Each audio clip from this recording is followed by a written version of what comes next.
Hello everybody, we are working on a Skyline again today. Now I've had this car on the channel a couple of times now and it's back in for a bunch more work, and it's mainly because Matt's changed his mind and he doesn't want to be static anymore and he wants to bag his car. So if you've been following the channel, you remember that this car had air cups on it from Stance Parts, HSDs. They did a bunch of work to make it sit how it sits, but it was quite literally on the floor. Now we're getting rid of the air cups and we're going to be fitting BC coilovers with bags over the top of them. So all the original springs come off, put the bags on, and that's what we're going to be doing. So we're going to be taking the HSDs off this and turning it into a full air suspension car. And these air cups are going on the Datsun. So it's pretty cool. Now, not only are we bagging this car, we're doing some other little modifications. I say little, quite extensive, but little in a sense. This car has well and truly taken a beating because it gets driven on the floor quite a lot. And as you can see here, the chassis rails and exhaust are, hitting the floor quite a lot now. It's on air cups, so you can raise it up to drive it, but this car needs a bit of addressing, and we're going to be shortening these chassis rails by 1 inch. So basically, where this is skinny like that, we're going to follow it and be 1 inch higher, and we're going to weld a new box section frame in there. In the process of this, I'm going to raise the gearbox, and that will in turn bring the exhaust higher as well. This side is the easy side. This side is the not so easy side because we have brake lines connecting to the chassis rail that we're going to cut off. So we're going to have to take that off, remount that upwards or something like that. These brake lines can stay where they are. The car is going to be on air, so we're not going to be dragging the car on the floor now. They will follow the same line as they did, but they will have to modify this front to rear brake pipe and a couple of brackets and stuff like that. So yeah, I'm going to strip the car down for now. HSDs are coming off and get the BCs on. Our air system. The old air cup system was on this board, and this was velcroed into the back of the car, and it worked a treat. We didn't have to drill any holes, and yeah, we've created our new air system. We've got the seamless tank, quiet compressor, 3P management, all snugly put on this little board, and we can basically put that back into the car in the same position where the air cups was, with just a slightly bigger tank. Didn't even have to order any fittings because it came with everything we needed. I'd personally like to put that into there, but the way this line wants to sit, it'd have to be like quite tight, and the filter would then not fit on there because the body of the car is there and the body of the car is also there. So sacrifices, but there you go. And here is where we will be cutting. As you can see here, it will sort of follow the factory line, and it will look like one flat piece of metal when we're done. And this is the amount we're cutting off. You're probably thinking that's quite a lot, but it is only 25 mil, so it's not a lot. And we're replacing it with 5 mil box, so it's going to be much stronger than it was beforehand. One misconception is that these are absolutely solid, but if you hit them on the floor once, they split and they fall apart, and they're not actually very strong. It's probably like 2 mil maximum thickness. Here it is, the new chassis rail, 5 mil thick. Basically, you're going to cut this in half, and we're going to have a U shape.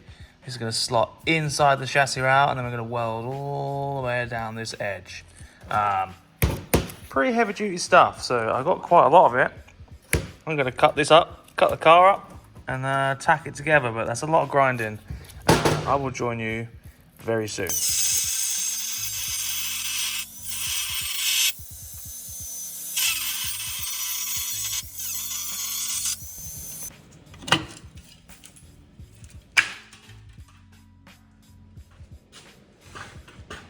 Now to put some box section in there. As you can see, that is as low as the sill. I know this is bent up, but it will be as low as the sill. If you look this side, that, we'll get the good angle. That sill is hanging down quite a bit. So that inch off should mean the sill should lay on the floor. And you just sort of get your box section to go in there, weld it all the way down there. Job's a good one. Good thing about buying this big length of box section, when I cut it down the middle, I have a matching side for the driver's side. So let me cut this up.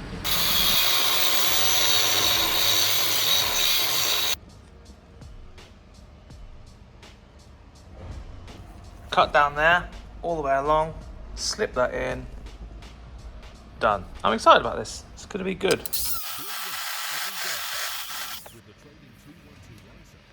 Cut, put that in there, and then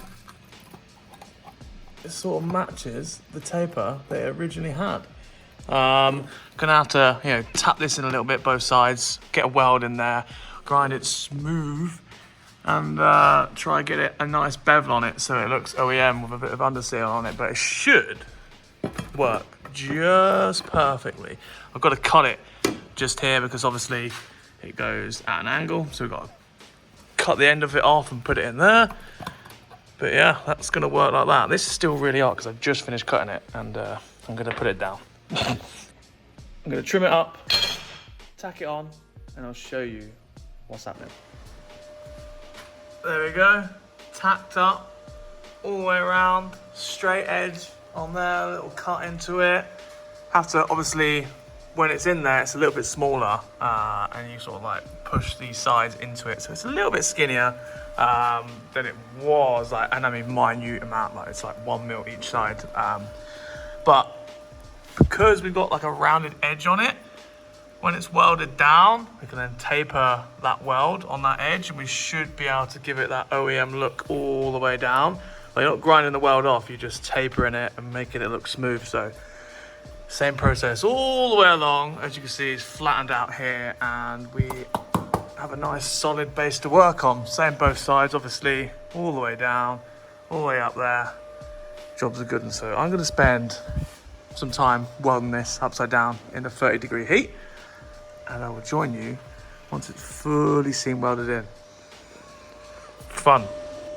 Also, a bonus, the inside of the chassis rail is basically just rotted. So, we're doing it some justice, so there we go. Glue the metal. Right, so pretty pleased with the way this has come out, really. Just finished welding it, grinding it, went over it, and like fixed a couple of like imperfections in the weld, so it's completely smooth. So when you do get a coat of paint on it, it looks as original as it possibly can from a distance. So yeah, here you go.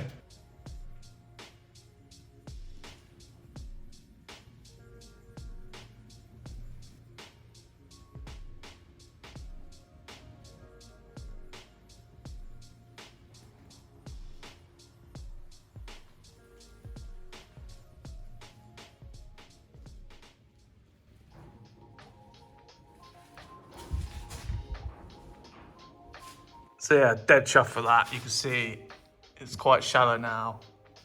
The shape of the chassis rail follows it all the way along. Obviously this one dips down quite a lot.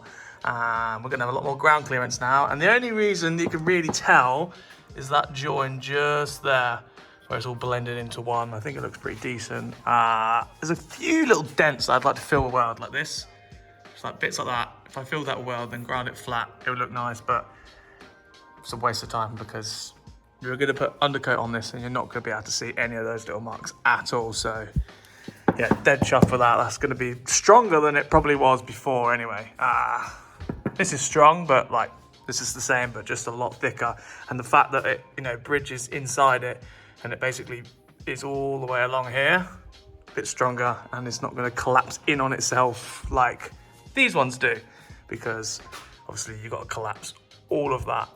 Whereas that one can just bend in because it's so thin. So if you do hit it, it is going to be a lot stronger, and dead chuff with it. The only thing we can see now is that the exhaust is loads lower, but when we raise the gearbox, it should bring the exhaust up, and we'll assess then, see what happens. But so yeah, one done. Now I've got to do another, and I'll join you when I'm giving them a coat of paint. Pleased with that. I just thought I'd show you this one before I start welding it up. It's so hot today, it's the worst day to do welding, but it is what it is. We've got to do what we've got to do. That's one pair of chassis rails, shortened and reinforced. Result. Now, this is the main reason we're doing this, obviously. Ground clearance. There you go. Chassis rails are well above. Nice. Absolutely covered it now. Horrible day to be doing lots of grinding and welding, but it's one job we needed to get done, so I've done it. Gonna give it a coat of etch and then stone chip it, and then hopefully you won't be able to see where I've been.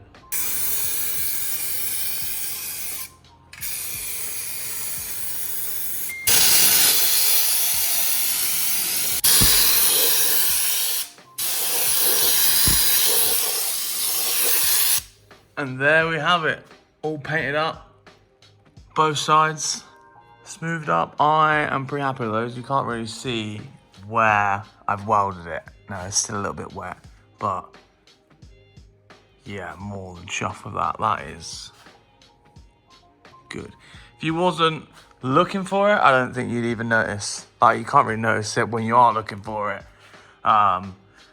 If you are a purist and you have one of these, you'd probably know, but I mean, come on. Look at that. The only reason you can tell is because that seam just blends into one. That's done. Main reason this is in here is for that. So obviously now, the exhaust is lower than the rails. Now I'm gonna raise the gearbox up. I have these 30mm spacers here. Now I have raised the subframe up an inch, and then it's got a couple of shims on the engine mount, so it's about 30mm. So when I raise the gearbox, we're gonna be about the same as what we've raised the subframe, so the engine will be level again. So these are gonna go in place underneath that bolt there. So I'm gonna pull that apart, slip these in. Hopefully I got some bolts. And hopefully that brings our exhaust up just enough to clear the chassis rail. Let's hope. Okay, gearbox is up, shimmed up, spacers are in.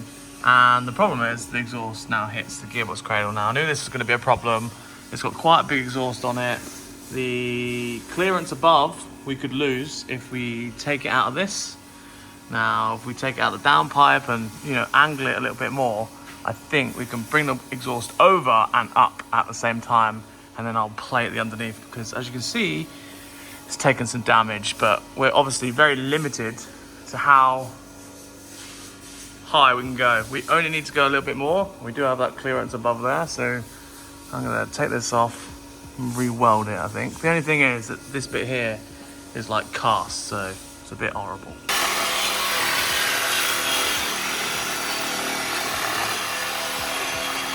I would love to just put a whole new downpipe on it, but we're just making it work for now. So I see there, I've drawn a line around it. I'm gonna cut that lip out there. So there's about, I don't know, 20 so mil there.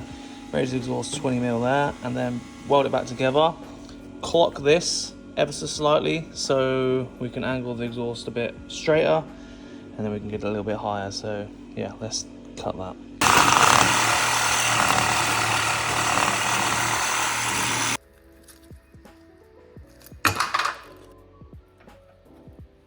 Nice. So I'm going to tack this on the car. I've just noticed that it has an internal sleeve on it, so it might not even be blowing. So I'm not quite sure if that's blowing. I'm going to put it back on and run it up, and if it's blowing, it's blowing, and I'll patch it up. But there you go. Shortened, tight as we can possibly get it up above. Moved it over away from the exhaust. There is a dent in there, but that was already there before. Tack this up and weld it on. Always nice to get like a little wedge underneath it, and then you know that you've got clearance all the way around. Push it up the gearbox jack into it, and then that way you can weld it together and ensure that you're not going to hit it and have annoying rattles. It's probably going to rattle anyway because this is a rattle box, this car, but as tight as we can get it. And I've got to bend that heat shield out of the way as well, because that's going to rattle. Now if you look now, the exhaust is tucked up as tight as it will go. Welded in rusty cast metal to really thin stainless. Didn't work too well, so I'll stand here and it looks good from my house. Anyway, onwards. I fixed these CV boots because, as you can see, they're not too happy. CV boots done. Now need to work on the controller mount. Now if you look in here, there's not really anywhere to put it apart from in the middle. You'd think, oh, that'd be sweet, but the controller here is, just too big for it, so there's not really anything for it to sit into. So I've made this little plate, which I am gonna double-sided tape in so that sits flush against there, and then we'll stick that to the plate in the center, and then the wire will just sort of like disappear down there. Don't want to drill into anything. Obviously this is all very rare inside here, so any drilling and cutting is frowned upon. So this is what we'll go up with. Paint this black, get some double-sided tape around there, and we'll just glue it all in. Okay, that actually worked a little bit better than I thought it was. Turn the airlift badge, so the controller's obviously that way around, and then wire sort of goes up and behind the center console, and it sort of blends in. You can't really see it from like here. It's not really anything that we could do because I didn't want to drill any holes or anything like that. So it's the best it's going to get really. It goes underneath the center console and it's all hidden. So yeah, that's done. Now it's just a case of putting the bags in and then putting on the floor for the first time. So next day, time has passed, bags are in. Everything's all buttoned up. Got the P-clips using an original hole there, so we don't have to drill another hole. That's P-clipped in there. Lines all run.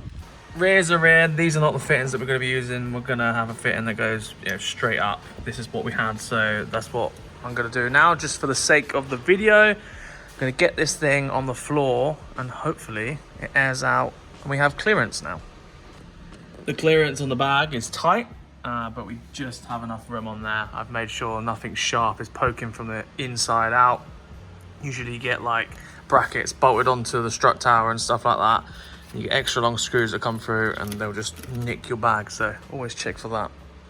Right, I'm about to put it on the floor. There's one issue that I think that we're gonna face, and it's because this car was built at the start of the year to be static and laying flat against the floor with the big chassis rails. Now, if you was watching the channel, you know that I have changed this whole front end to be compatible with S13 suspension, and I made custom roll center adjusters to go in there. When the car aired out on its air cups, the chassis rails sat on the floor and the control arm was at the perfect height. Now, we're now going even further, which means our control arms are going to go even further, which then means our control arm that we made roll centers for to be static and the perfect size are also now not as good as they should be. Let me explain. This is the roll center, right? And the reason we put this spacer in between the ball joint and the hub is because when we air out, the control arm hit the chassis hit. Now, this roll center here is 30mm thick. Now this is pretty much standard for every automotive thing. It's 30mm, it's about all you need for pretty much every single car. It's very rare that you need any bigger than that. Any bigger than that, we then run into sort of a problem here where our, you know, our barrel is and our ball joint. If that was a bit bigger, we would then hit the wheel. So it's hard to guesstimate.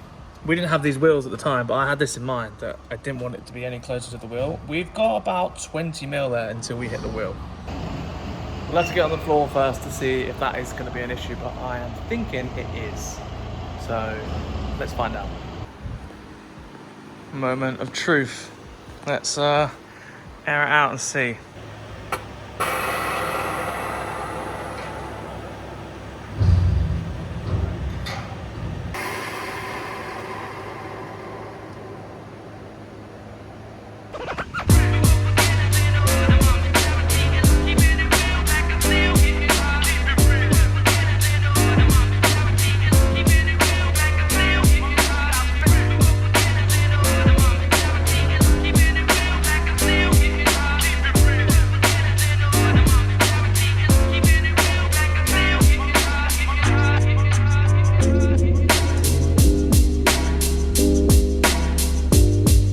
Well, I think we can all agree that the back looks pretty spot on, and that is exactly what we wanted. We've got a lot of range of motion there, and basically that is exactly how we wanted it to sit. However, my thoughts on the front. Well, the front is technically ever so slightly lower, and unfortunately my thoughts are true. And the work we've done to the chassis rails, as you can see. Oh, you actually can't see that. Let me turn the phone upside down. You still can't see it. They're off the ground. The exhaust is off the ground. The chassis rails are off the ground. Why can't I show you? Look, I got my whole hand underneath the chassis rail. The next problem is the control arm, like I said. And to be honest, even if we did make a new roll center adjuster, the subframe is about 5 mil off the ground. So you can see there, the control arm is sat on the chassis rail just there, but the subframe is also sat basically on the floor as well.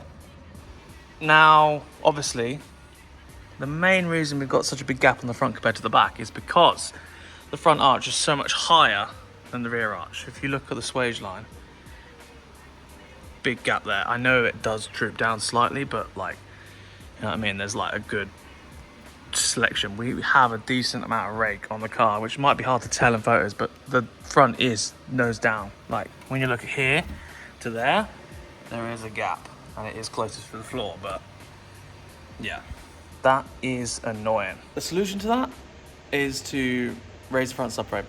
Obviously we've raised it once and it's a nightmare to raise it again. What's the next issue? Engine clearance. The engine is very close to the bonnet. I think it's pretty much nearly touching now. We're never going to get the front to be as low as the rear. We can only get it close. But again, this is now a lot of work just to get an extra 10 mil.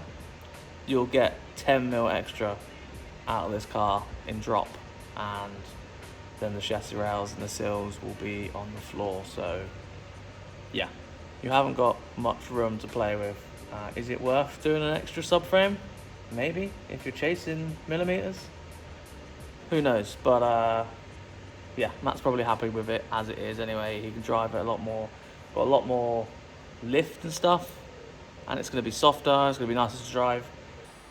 I can't drive it now because Matt left me without the wheel nut key, so all the wheels are finger tight, so I can't drive it and I can't finalize it. So, but yeah, there's a few things I could do to get it a little bit lower, but for right now, we'll leave it at that, and hopefully Matt likes it. It's going to be a lot more drivable now anyway. It's going to be definitely comfier. I set the front bags up so it would drop further than this, so we're actually sacrificing a lot of lift at the minute because I thought it would go down further, but I'll readjust those so we get more lift and more drivability in the front bags. Yeah, that is a DR30 Skyline, well and truly nearly as low as it can go. It's kind of annoying because you do all the work first, then you change your mind, you want to go that little bit lower, you're chasing millimeters, and yeah, that's the end of the game. But yeah, thank you very much for watching. I got a lot of good response for the Mazda Exedos 6, and a lot of people like the touring car idea, so maybe in future we can get that sorted. But for right now, I'm going to focus on getting it running, getting it clean, getting it driving, and see how we go, because as you know, there's too many projects here and I can't do them all. But thank you very much for watching. See you later, have a good weekend, goodbye. You can actually see there, you can nearly get a 17mm bolt underneath it. Where's that 19? So I'm gonna say 15mm extra drop. Just on the chassis rails, exhaust is clear.